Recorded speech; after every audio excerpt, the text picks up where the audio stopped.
I'll begin with a story. Fall term, I'm walking home from my African American history class, and I see this guy and he's walking his two cute little black pugs, and I don't have a filter. So I lean down and I say, "Aw, black pugs matter, don't they?" I think it's hilarious. This guy immediately goes, "Oh, they're not like Black Lives Matter pugs. They're more like civil rights pugs. They're good boys. They're nice."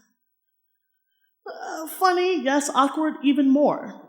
Because I've heard previously about people comparing the Black Lives Matter movement to the civil rights movement, but are people really holding one over the other? So I decided to dig deeper. I found Dr. Frederick C. Harris at Columbia University, who explained in the last half century, all of black activism has been compared to the 1960s, which are called the glorious days of black history. But this comparison is nostalgic at best. However, I found a Gallup poll in August of 2015 that said 76% of Americans believe that the Black Lives Matter movement is ineffective because it's too violent when compared to the civil rights movement. Now, at this point, I'm thinking, wow, America's just one giant struggle bus. Because we are just struggling to understand that you cannot place the expectations of the civil rights movement on the Black Lives Matter movement. They're two completely different movements. The civil rights movement fixed things like de jure racism, racism by law, segregation, but left de facto racism, racism for racism's sake, wide open. And if we keep comparing those two, we won't have change. We will not be able to change those guards. So you may be thinking, okay, we compare, so what? Well, it's like comparing apples to oranges, and because of it, our efforts are not fruitful. Like apples and oranges, they're both fruit, but if I want an apple pie, I'm going to expect an apple pie. The Black Lives Matter movement and the civil rights movement have ultimately the same goal, but they're two completely different fights. And this comparison is lethal.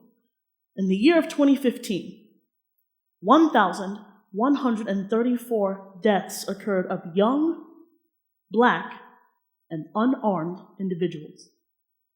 Yet according to the aforementioned Gallup poll, 46% of America believe that black civil rights are no longer an issue because it was fixed already by the civil rights movement. But there's a way to solve this. Patrisse Cullors, in a personal interview, once told me that we compare our black history like a Spotify playlist, exchanging our nonviolent rhetoric instead of really thinking about things like the Freedom Riders. However, our activism has to be constant.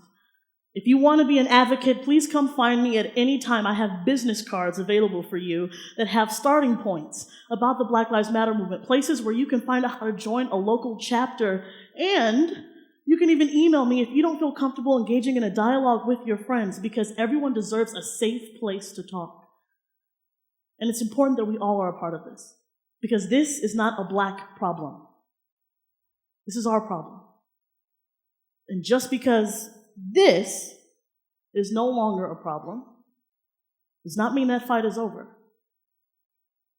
So, I hope I've inspired you to join the Black Lives Matter movement, or change the way you think about comparing the two, because it is definitely not your mama's civil rights movement.